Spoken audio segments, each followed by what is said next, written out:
Hi everyone, it's Mr. Keeney here. I hope you're all well and staying safe. We've got a very special treat for you because a lot of members of staff at Brooklands are going to read a story to you. And we have chosen the book Wonder. I'm sure a lot of you have heard of this book and some of you may have even watched the film. So we hope you enjoy. Chapter 1. Ordinary. I know I'm not an ordinary 10-year-old kid. I mean, sure, I do ordinary things. I eat ice cream, I ride my bike, I play ball, I have an Xbox. Stuff like that makes me ordinary, I guess. And I feel ordinary, inside. But I know ordinary kids don't make other ordinary kids run away screaming in playgrounds. I know ordinary kids don't get stared at wherever they go. If I found a magic lamp and I could have one wish, I would wish that I had a normal face that no one ever noticed at all.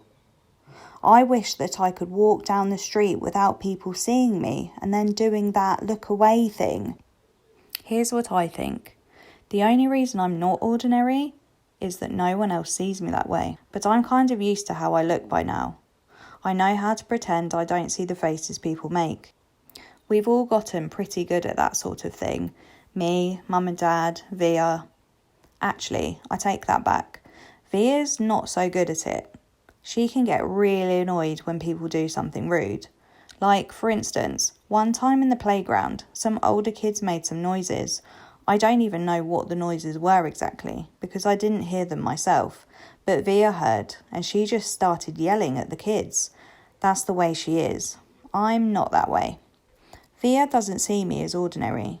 She says she does, but if I were ordinary, she wouldn't feel like she needs to protect me as much. And Mum and Dad don't see me as ordinary either. They see me as extraordinary. I think the only person in the world who realises how ordinary I am is me. My name is August, by the way. I won't describe what I look like. Whatever you're thinking, it's probably worse. Chapter 2. Why I didn't go to school. Next week I start 5th grade. Since I've never been to a real school before, I'm pretty much totally and completely petrified. People think I haven't gone to school because of the way I look, but it's not that. It's because of all the surgeries I've had. 27 since I was born. The bigger ones happened before I was even 4 years old, so I don't remember those. But I've had 2 or 3 surgeries every year since then. Some big, some small. And because I'm little for my age, and I have some other medical mysteries that doctors never really figured out, I used to get sick a lot. That's why my parents decided it was better if I didn't go to school. I'm much stronger now though. The last surgery I had was 8 months ago, and I probably won't have to have any more for another couple of years. Mum homeschools me. She used to be a children's book illustrator. She draws really great fairies and mermaids. Her boy stuff isn't so hot though. She once tried to draw me a Darth Vader, but it ended up looking like some weird mushroom-shaped robot. I haven't seen her draw anything in a long time. I think she's too busy taking care of me and Via. I can't say I always wanted to go to school, because that wouldn't be exactly true. What I wanted was to go to school, but only if I could be like every other kid going to school. Have lots of friends and hang out after school and stuff like that. I have a few good friends now. Christopher is my best friend, followed by Zachary and Alex. We've known each other since we were babies.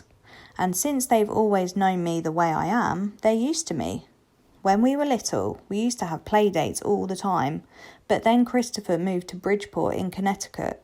That's more than an hour away from where I live in North River Heights, which is at the top tip of Manhattan.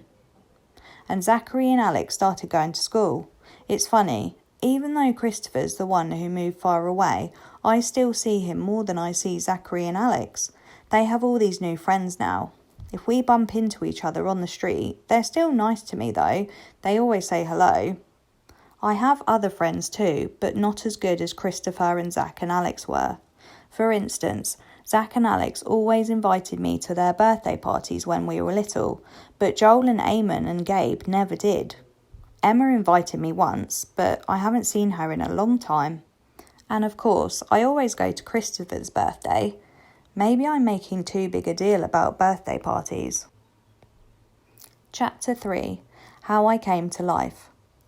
I like when Mum tells this story because it makes me laugh so much. It's not funny in the way a joke is funny, but when Mum tells it, Via and I just start cracking up.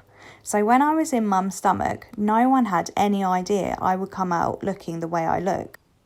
Mum had had Via 4 years before, and that had been such a walk in the park, Mum's expression, that there was no reason to run any special tests. About 2 months before I was born, the doctors realised there was something wrong with my face, but they didn't think it was going to be bad. They told Mum and Dad I had a cleft palate and some other stuff going on. They called it small anomalies. There were 2 nurses in the delivery room the night I was born. One was very nice and sweet. The other one, Mum said, did not seem at all nice or sweet. She had very big arms and, here comes the funny part, she kept farting. Like, she'd bring Mum some ice chips and then fart. She'd check Mum's blood pressure and fart. Mum says it was unbelievable because the nurse never even said excuse me. Meanwhile, Mum's regular doctor wasn't on duty that night, so Mum got stuck with this cranky kid doctor she and Dad nicknamed Doogie after some old TV show or something. They didn't actually call him that to his face. But Mum says that even though everyone in the room was kind of grumpy, Dad kept making her laugh all night long. When I came out of Mum's stomach, she said the whole room got very quiet. Mum didn't even get a chance to look at me because the nice nurse immediately rushed me out of the room. Dad was in such a hurry to follow her that he dropped the video camera, which broke into a million pieces. And then Mum got very upset and tried to get out of bed to see where they were going, but the farting nurse put her very big arms on Mum to keep her down in the bed. They were practically fighting because Mum was hysterical and the farting nurse was yelling at her to calm down. And then they both started screaming for the doctor. But guess what? He had fainted right on the floor. So when the farting nurse saw that he had fainted, she started pushing him with her foot to get him to wake up, yelling at him the whole time. "What kind of doctor are you? What kind of doctor are you? Get up, get up." And then all of a sudden she let out the biggest, loudest, smelliest fart in the history of farts. Mum thinks it was actually the fart that finally woke up the doctor. Anyway, when Mum tells this story, she acts out all the parts, including the farting noises, and it is so funny. Mum says the farting nurse turned out to be a very nice woman. She stayed with Mum the whole time, didn't leave her side, even after Dad came back and the doctors told them how sick I was. Mum remembers exactly what the nurse whispered in her ear when the doctor told her I probably wouldn't live through the night.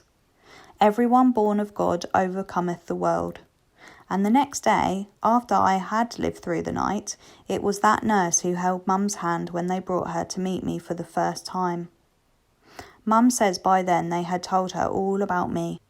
She had been preparing herself for the seeing of me, but she says that when she looked down into my tiny mushed up face for the first time, all she could see was how pretty my eyes were. Mum is beautiful, by the way, and Dad is handsome. Via is pretty, in case you were wondering.